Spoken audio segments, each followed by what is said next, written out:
Identity family, we're back again on the home ground on AfricaUnitytv TV with KingIdris, and I'm right here again with Mr. Stephen Ade. We are here again to talk about prolific stuff on the home ground of Africa and international community. We are here to give you guys a lot of insight. So what do you think, Mr. Stephen? No, as usual, we have a list of topical issues we are going to dish out to our esteemed viewers. So they just need to be patient and see the new things we are giving them today. Okay, thank you, sir. So we'll be starting with our own Nigerian artist, Kizz Daniel. Kizz Daniel is one of the prolific art out of Africa, and from the home ground of Nigeria. He's been putting in work from a long time now, like close to 7 years strong in the game. He's the one that really popularized the rhymes, the slangs in the Yoruba language to the far populations in the international community, and a lot of people really know him for this prolific job in the Afrobeat music scene. And now Kizz Daniel make his way down to the Mundial celebration in Qatar 2022. Although Nigeria is not in the World Cup, but our brother is out there putting our flag high to the world to see Nigerian, in the what the world know us to be about now, about Afrobeat music. So, Mr. Stephen, what do you think about this new performance of Kizz Daniel in the Qatar 2022 World Cup? Well, this is the kind of news I want to see from Africa, especially Nigeria. In the outside world there, especially recently in the Arab world, Africa, especially Nigeria, has been seen as a bad country. Most of the news we hear from that part of the world is negative about Nigeria. But this is somebody who is flying the flag of Nigeria very, very, very high. Kizz Daniel is not a small musician, if I can use that phrase. Mm-hmm. No, yeah, you can. He's been releasing it after it, yes. it after it. And for somebody to be selected to perform at the World Cup, the greatest global festival in the whole world, is a big deal. It's a big deal. It's a recognition of his talent. Mm-hmm. It's a recognition of the fact that this is not just a fluke. He has been doing it for some time. He's been putting in work. Yes. And if you consider the background that Qatar has been emphasizing decency, moral conduct within their space, and Kizz Daniel is playing. This is a musician that they agree, they believe his music is for lifting of moral standard. Yeah. This is not a kind of musician that speaks F languages. No, that about speaks violence. Moral, No, it doesn't say vain words. So that is a big boost to his career and to Nigeria as a whole. Yeah, so it's a big win for Nigeria, and it's a big one for the Nigerian people, for the Nigerian citizens, because Afrobeat is really breaking boundaries. Our music, the beautiful, prolific music coming from Nigeria and from the other African countries, is not about violence, it's not about insult, it's not about abusive languages. It's about to uplift the African soul and to showcase the African culture and tradition to the world, to the international community, for the world to really see what we all about, to bring back the good names and the good glory days of the African children. So this is a big win for the whole of Africa. Kizz Daniel really make Nigerian proud. This is what we want in the international community. So, and sorry to cut you, and if you see the background of Kizz Daniel we're talking about, is somebody that is well educated, is somebody who has around him a family of highly educated people. His father is a professor. Yeah, he was also a professor. He has been manifesting in his song a kind of examples of well-trained, well-balanced person. Yeah. You can't find Chris Daniel in an environment where you have troubles, problems. There are many musicians in Nigeria where it's always a kind of violence, a kind of problems wherever they sing. But in case of Chris Daniel, it's always be a calm, cool-headed, well-raised guy.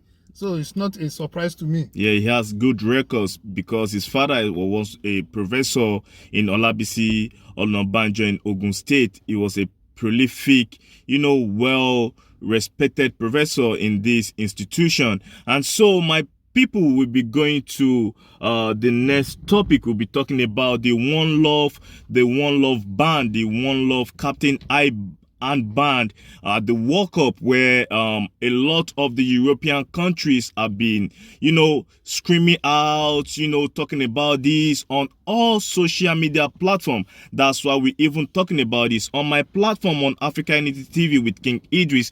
It's all about unity. It's all about growth. It's all about unification. It's all about oneness to our own people. So I'm not here to bring nobody down. Everybody have the authority, everybody have the openness in the world to claim whatsoever they want to be in the world. If you want to be in the LGBT community, everybody have their own choices in the world. But the One Love handband that was being popularized by Hurricane of Tottenham have caused a lot of issues in this World Cup that is going on in Qatar. A lot of European countries have been talking about this, mostly from the England fans. So what do you think about this, Mr. Stephen, about the One Love band? The One Love band, you said Hurricane of Tottenham and England has been putting forward is no surprise. No, Hurricane is an Englishman. And in Europe generally, they have this kind of mentality that everyone is free to enjoy their life the way they want it. Everybody have the free will. Yeah, the free will to enjoy their life as long as it's within the law. And to claim whatsoever they want to be. That is my emphasis, as long as it's within the law. However, we have to know that One Love is a function of respect. You have to respect me, and I have to respect you. It's a function of unity. Otherwise, there will be no love, there will be no respect. No, Qatar has been selected as a host country for this World Cup, and we know the antecedent of Qatar. They are not in support because it's predominantly an Islamic state, and we know the tenet of Islam. Islam does not support LGBTQ. So there is no way we want to force our belief on the belief of the Qatarians. It is not going to work. They said this is our belief. You can do your LGBTQ wherever you want to do it, as long as it is not on our soil. And again, people who want to insist on using the band does not necessarily a motivation to win games. It's not. It's just an expression of your feeling. Yeah, indicate like support and for cooperation for the LGBTQ, for the community. Yeah, but these people, the host this game is just for 1 month. Bear with them. They don't like it. Bear with them for 1 month and go back to your life forever and give your support and do whatever you want to do. I know in England, in Europe, and many other countries, maybe in American countries, they don't allow polygamy in their own countries too. No, it's not part of their and this is what culture. It's not their culture, and this is what's prominent in most Arab countries. Yeah. So let's give it to Qatar. Let's respect them. Let's have a kind of festival of football where we express love and respect each other. Yeah, so I understand what you mean. You mean that you should enjoy this World Cup. It should be a kind of World Cup that bring cooperation, that bring love, that bring happiness, that bring togetherness. Not the kind of World Cup that will be in history as the World Cup that they started calling out names or or discriminating or criminalizing a country or forcing other culture and tradition and belief on the people that they have not the same belief on this issue or the One Love handband issue. So I understand what he's saying. Well, I understand what you're talking about. This is the issue in the Western countries. Even we can see on our own ground in Africa, a lot of the journalists from the Western countries, like, they really ask most of our leaders about this. Like the last one they asked is the new leader of Kenya. They asked him if he's going to accept the LGBTQ community in Kenya, and he said no. Also in Uganda, the Uganda president Museveni said no. So what do you think about this? No, during the last the reign of our last president before the incumbent, President Jonathan, I think the issue was mentioned during the time of Barack Obama. Yeah. His own answer was that Nigeria was not for LGBTQ. People are supposed to live their life the way they feel is comfortable for them. Yeah. You cannot leave your country and try to impose your feeling, your belief on other people. No. If Europe wants to enjoy LGBTQ, they are free to do. If the last time they did, I think that should be 2019 when America did 50 years of LGBTQ. Yeah.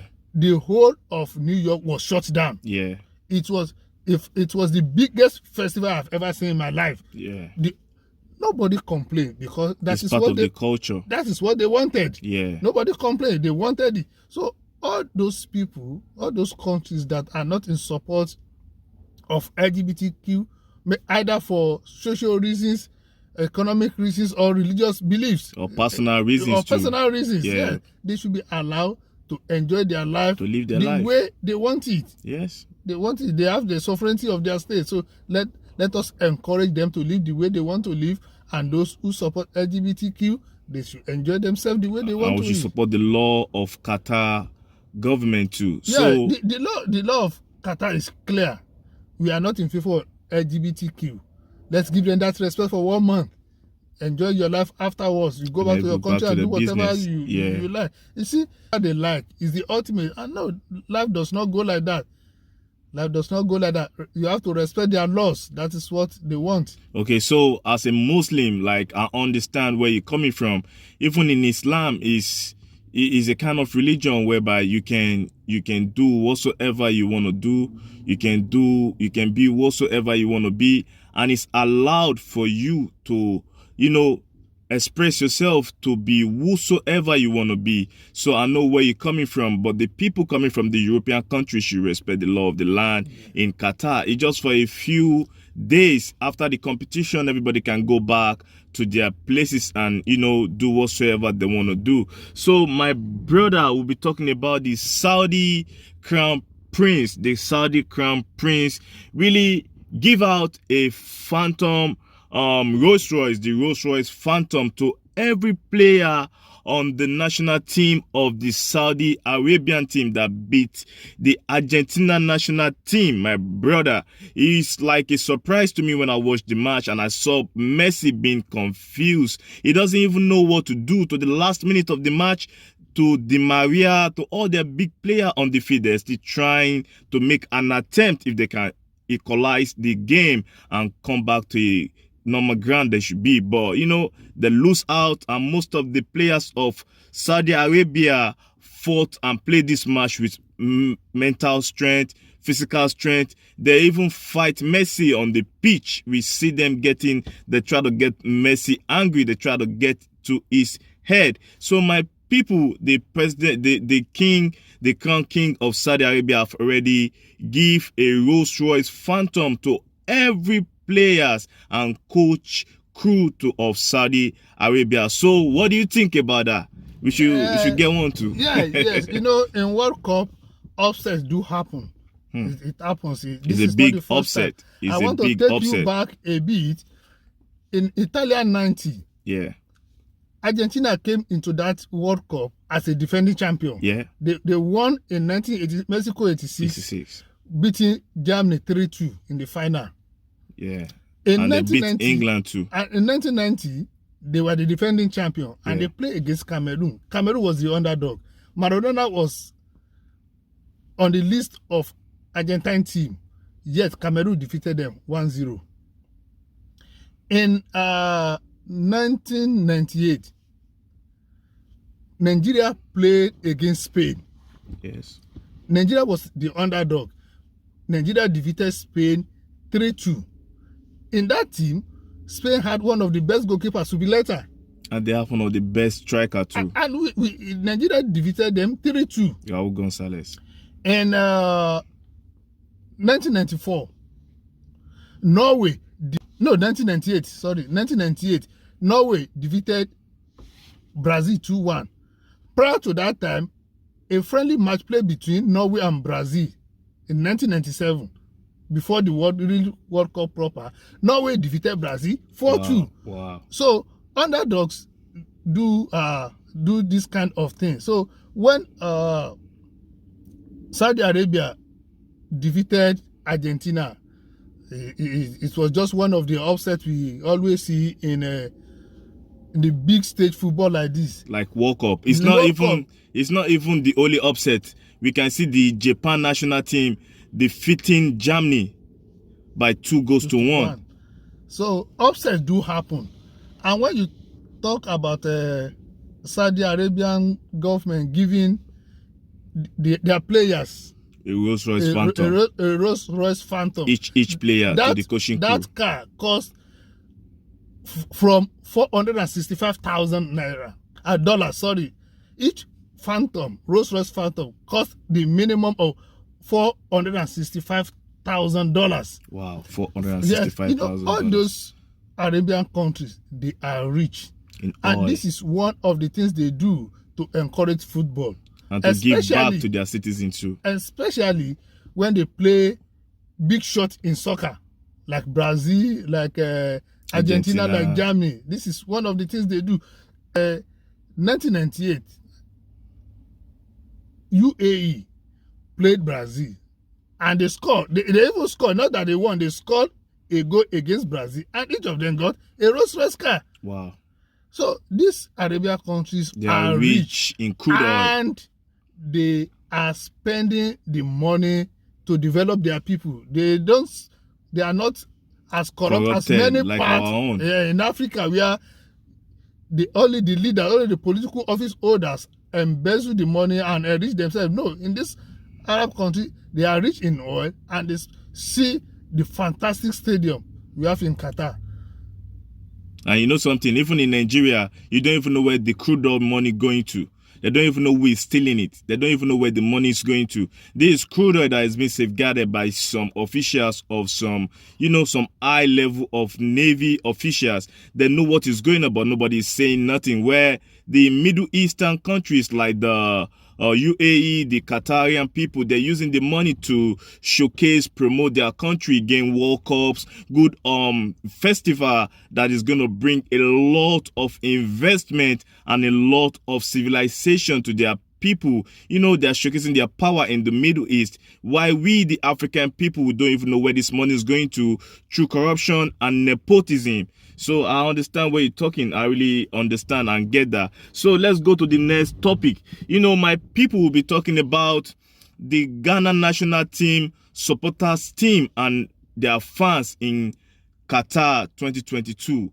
The prolific work of the Ghana supporters team. They're just acting like the Nigerian national team supporters team. They're just the Ghana national team now, the way they're behaving in Qatar, praising and singing their music, mostly the high life music that the Ghanaian people have been known for in different form and direction. Everywhere you go in Doha, in every city of Qatar, you see the prolific of people of Ghana everywhere showcasing and celebrating, the uniqueness of their country at the World Cup for people in the world to see the real culture of African people. So what do you think about the supporters team from Ghana? The supporter team, the fans, are a very fundamental part of soccer everywhere in the world. Mm-hmm. And apart from England, maybe Brazil, fan base and fan support is one of the strongest point of any soccer team to win. And that is why, in some cases, in fact, in all cases, FIFA will give specific number of seats to fans, to supporters, to cheer their teams in games. So apart from England, Brazil, I think West African teams have the largest, biggest, most passionate fan base when it comes to soccer. So it is no surprise that we see this from Ghana. So, and you know, Ghana is a good footballing nation. Yeah, in Africa, they have a lot of history, enormous history in the Nations Cup, in the World Cup too. Yes, they have good history, they have good players, and they are keen on that to do. And you know, in soccer, the way you start your matches goes a long way. Yeah, so they are playing Portugal first, and they need to get it right from the beginning. That is why they are all out to support their team. Because they're going to play Uruguay too, and they're going to play South Korea. Uruguay have a lot of enormous respected, you know, well experienced player that most of them, maybe this will be their last World Cup, and South Korea have the most sensational new generation of soccer player in the world. You know, they have Son from Tottenham and enormous other player from other prolific club side in Europe. So my people from my own side, from KingIdris on AfricaUnity TV, is all about love. It's all about togetherness. It's all about one love. So it's a beautiful celebration for the national team of Ghana and the supporters team. I wish them a lot of luck, and I wish them best of luck in this competition. Truly, they take my country out. They take Nigeria out of the World Cup, you know, on the road to the World Cup. But I wish them the best of luck, because they have enormous new players that are coming up from everywhere in Europe, from Sweden, from Norway, from Germany, from England, you know, from Netherlands, everybody coming back home. It's like the year of return for the soccer player. So in Ghana, football is a big deal, and we can see how these fans and the supporters team are really showcasing the Ghana culture and the goodness of the Ghana people in the international community for this Mundial celebration in the Qatar 2022 World Cup. So I wish them all the best in this competition. So my brother will be talking about the next topic is about our own Hushpuppi from Nigeria, you know, Abbas Longwa Hushpuppi from Nigeria that is being sentenced to 11 years after the long run with the American FBI. He's been sentenced already. He has already used 2 years, and now the final straw for him, the final judgment they give him, is to use 11 years in the American prison section because of the $40 million that was being found in his house and the enormous fraud from the COVID fraud that burst out big time in the whole world, that a lot of people have already been caught in the American ground and all over the world, which Hushpuppi was part of the syndicate that have been, you know, duping the American government of their funds for a long time. So what do you think about this Hushpuppi Abbas case? Because they already gave him 135 months in prison, which that means 11 years, which presently he has already spent 2 years out of it. So what do you think about it? You know, it's unfortunate when we are praising Kizz Daniel for doing Nigeria so well in the international community, especially in an Arab country, Qatar, where he just performed just yesterday for the World Cup. At the same time, we mentioned that there are some bad eggs of Nigerian origin painting Nigeria black in this same Arab world. Hushpuppi was one of them. He was caught red-handed in UAE, defrauding people.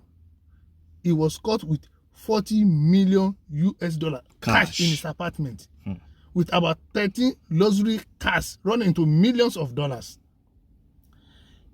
He had scammed almost 1 million people of their hard-earned money. Anyway, thank God he was caught, and he was taken to court and he was found guilty. He was even trying to do plea bargaining. You know, most of these Instagram celebrity, social media celebrities, most of them are not what they claim they are. And all these people, they are chicken-hearted. When they come to face with the law, they become like leaves. They are not strong. Imagine Hushpuppi begging the prosecution that he has done a new leaf in the prison, that the records are there. He was good at washing toilets. Is that equivalent to the crime he committed? No, good at washing toilet. Yes. Nah. Imagine, even the court asked him to refund $1.7 million to 2 of his victims. Wow. That is how far this guy has scammed people. Now, he has to spend 11 years in prison. All what he has acquired, all what he has got has come to nothing. They have confiscated everything from him. So, the lesson here is this. One, it is not good to stereotype. Because he's a Nigerian does not mean every Nigerian is bad. You have just given an example of a Nigerian that is very good now. Like he's done it, that is showcasing the African culture to the world. Yes. In the international stage. 2, crime does not pay. You have to pay heavily for each crime. What pays is hard work, patience, persistence, and that is what brings people together. Scamming is not a form of unity. It's not a form of love. Yeah, we preach love. Do things that will bring people together in love and unity.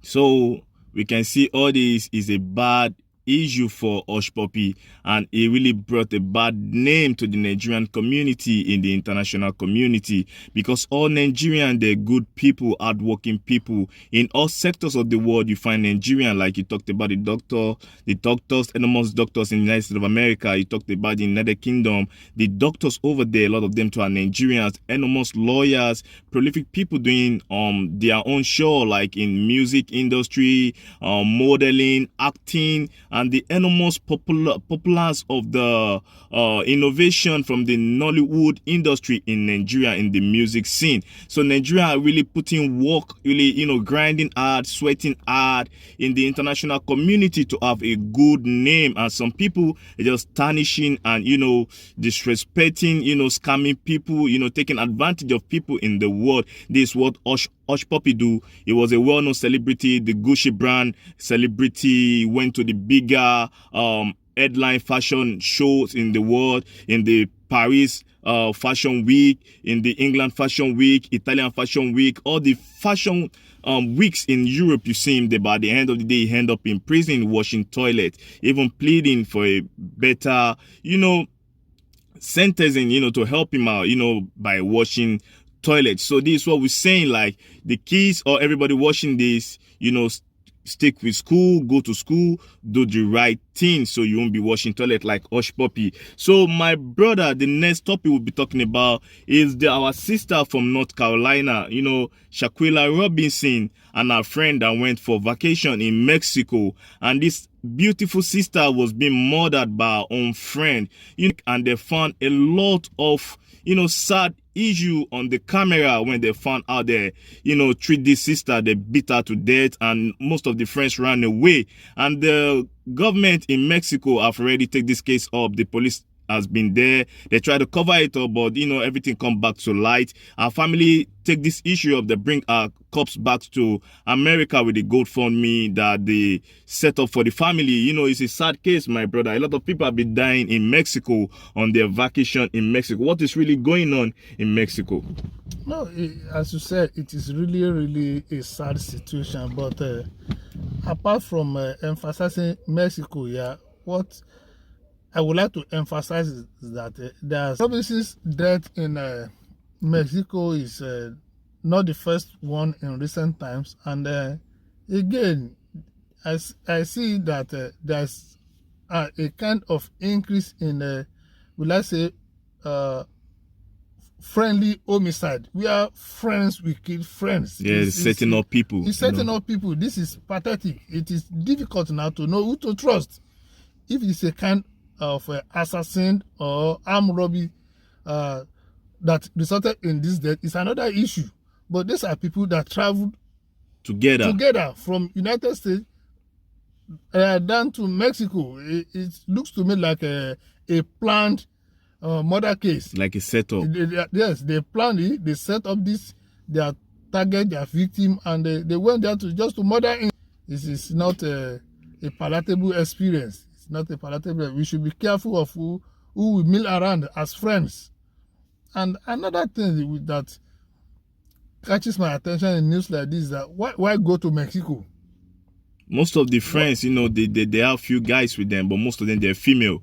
So they go to Mexico for their vacation, and some of the friends too said they went to Mexico for their birthday celebration, which we can see most of them there in there together. You know, they're even the one that was even cameraing, like just taping the issue when it happened, when they beat this lady to death naked, and she never responded back.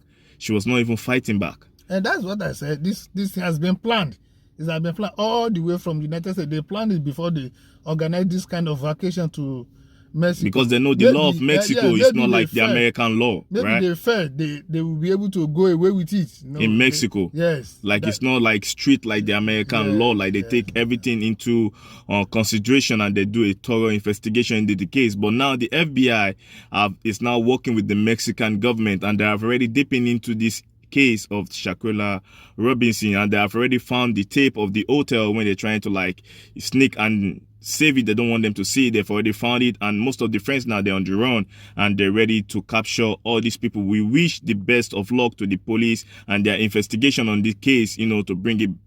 It's a very sad situation, because when it comes to light, everybody was shocked. The reason why we're even talking about it is because it's a viral case on YouTube. On all social media platforms, you see the case of Shanquella Robinson on the social media. So it's something that she's a beautiful African princess. She's a beautiful African queen from North Carolina. She doesn't deserve this kind of life. And it doesn't mean that, you know, this kind of stuff is going on. And it's the saddest part is our friends that they traveled together, that our parents knew. People that our parents knew, they're the one that set her up and beat her to death. So the perpetrators can wholly run, they cannot hide. Never. When American security agencies are interested in the case, the case is as good as concluded. There's no way they can run. They will rot in jail. That is sure. I hope they caught the lady that beat her to death and they send her to prison for life or something. So my brother will be going to the next topic. It's so sad. It's very, very sad to this lady. What happened to her is very, very sad. From vacation to, you know, losing her life, you know. So we'll be talking about the next topic. We'll be talking about our brother. Once a billionaire, always a billionaire. I'll be talking about Kanye West. So Kanye West have already spilled the tea out, and he's saying he's selling his Balenciaga, he's selling his Adidas hoodie, the crop hoodie, for $20. You know, after losing his deal with his company, they cut ties with him through an email because of his statement on the Drink Champ interview. Drink Champ interview is a very prolific interview known in the world as one of the #1 podcast interview in America, being aired by a well-known rapper from the Bronx. And you know, they bring a lot of rappers, musician, whosoever you are, like so many celebrities to this platform. They'll talk about their history, their life, their past, in the success in the rap game. But Kanye West went to this platform and started talking about the Jewish controlling the media company or the media platform in the world, and talking about anti-Semitic, talking about a lot of stuff that doesn't even need to talk to. It was just spilling the tea out, just talking and talking. At the end of the day, you know, this brother have said a lot of stuff before in the past. So a lot of people think it's crazy.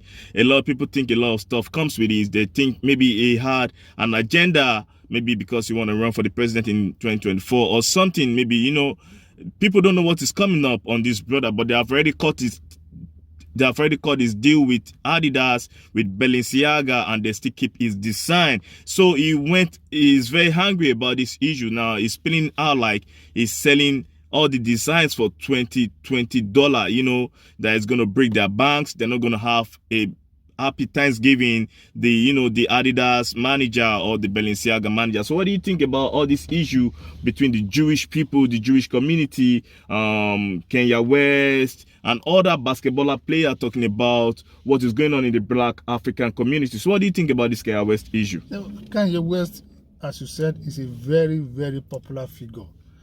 And when you are at that stage in life, when you are the public domain, whatever you say carries weight. Whatever you say, or even you refuse to say, people will interpret it and read meanings into it. So somebody of the caliber of Kanye West saying something openly, frequently, persistently against the Jews is not going to be favorable to him. Whether he is right or it's not right, it's another topic for debate. But we know in America, as in anywhere in the world, wherever the Jews are, they are always in charge. They are in control. They control things. They are a fortress of their own. They are not a kind of people who just do hit and run. Of course, they will get back. Okay, so you know what a lot of Jewish people are really saying is, because if you say the Jewish people control the media houses in America, in the social media business, so why can't Kanye West just mention people name? If you have issue with a particular Jewish person, it should just, it should just mention this person, not going for the old tribe, for the old people. It's not everyone that offend him. It's these people that is having business with. You should just call them out and mention their name, not the people, the whole community. We spoke about stereotyping. This is common about our people. Because you have a bad experience with one or two people, you generalize. It doesn't work like that. Every tribe, every nation has the good, the bad, the ugly. So as you said, if you have issues with some business partners or some people, go for them, talk to them. Let us know that you have issue with a certain people in a certain particular tribe, not people, the whole tribe. So can you want to tell me that there are no bad black Americans? Yeah. Native Americans, there are no bad people. We kill our people, we kill ourselves. There are more than anybody killing us. In the music industry, we know how they kill each other. Yeah. Does that mean that all musicians are bad? No. Be specific. Or we can't say all of them are gangsters. Yeah, we can't say that. Some people are just in there for the music, for the for the growth and for the success. Yeah. So of course they will come after him.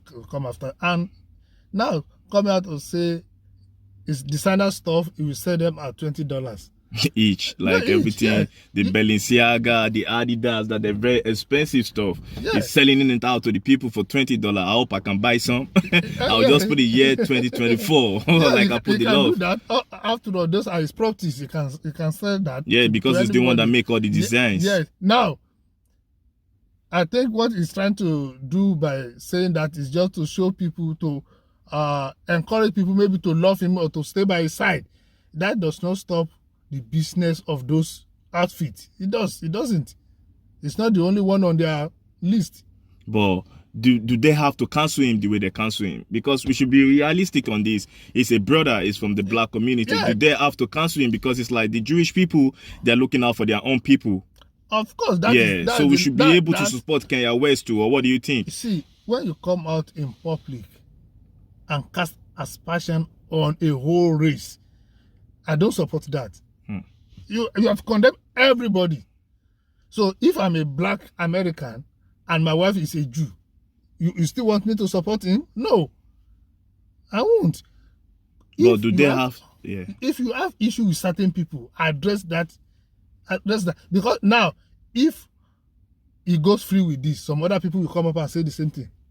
Oh, so because ever since the Holocaust, the Jewish have been on the lookout that the same pathetic action that the German government did on them, it will never happen again. The massive killing of the Jews, that's the Holocaust, So, but do they have to cancel him? And let me ask you a question. Are black Africans or black Americans, are they also Hebrew or Israelite? Or what is the really meaning of anti-Semitism? No, when you talk about black people, we are of different races, of different types. Some people lean to the history of religion as their own source. Some people lean to the history of tradition. And for example, if you say everybody is from Israel or Jew, I am very sure many people who are Muslim will not want to support that. Yes. They will not want, because they tie Israel or the Jews to Christianity more than they tie it to Islam. So they will not want to support that. Even in local terms, there are people who disagree vehemently on the basis of religion. But Christianity is different to Judaism. Yes. So what do you think about it? See, Judaism is like the depending on what you believe anyway, because when it comes to religion, it is a matter of belief more than a matter of fact. It's a matter of belief. And so everybody have their own beliefs. Everybody is entitled to their own belief. Like in Africa, we have the traditional worshippers. Yes. They have their own belief. It doesn't mean they are bad people. We have the Muslims, we have the Christians, we have the Hindus, we have, people worshiping whatsoever you want to worship. So what I'll be saying is, the African people themselves believe, like we, onto the history of Africa, we believe with the 12 tribes of the after the Roman Empire captured old Egypt, and everybody runs for their life. Everybody scattered to everywhere in the world. There's a lot of Jewish people that some Africans believe to be Jewish. Like if you talk about the history of the Yoruba people, we believe our forefathers, like the Oromiyan, comes from the Middle East. Why I will not want to dwell too much on that is, even the people you just mentioned, there are diverse historical lines depending on what people want to believe. In Africa, for instance, it is not everybody that believes in what you just said, that people are from Jew, and no Muslim will want to believe that. Okay, some people believe we're part of the Kemat tribe, the Kemites. Some people, there is no tribe I know in Africa that does not have its own version of creation. You're right. Everybody believe that. For example, the Muslims will tell their story from their Arab point of view. Christians will trace their own from Israel down to Roman Empire. Through the Christianity point of view. Christianity point of view. The traditionalists will never agree to those storylines. They'll say from their own point of view. They have their own point of view. So, and that is why it is very, very difficult to generalize whether Africans are from the same source.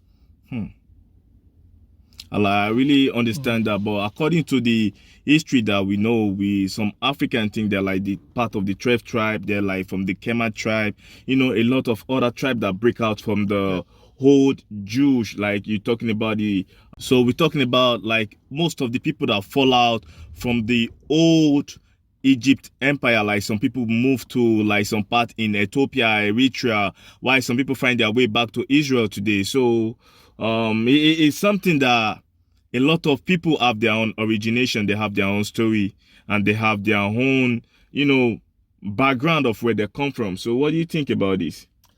People will come up with different storylines that suit their purposes. To back up their existence. The funny thing and the most painful thing about Africa is that we believe more in stories told us by foreigners than the story we tell ourselves. You're right, you're very right. Because, they write everything for us. Yes, that is the fact.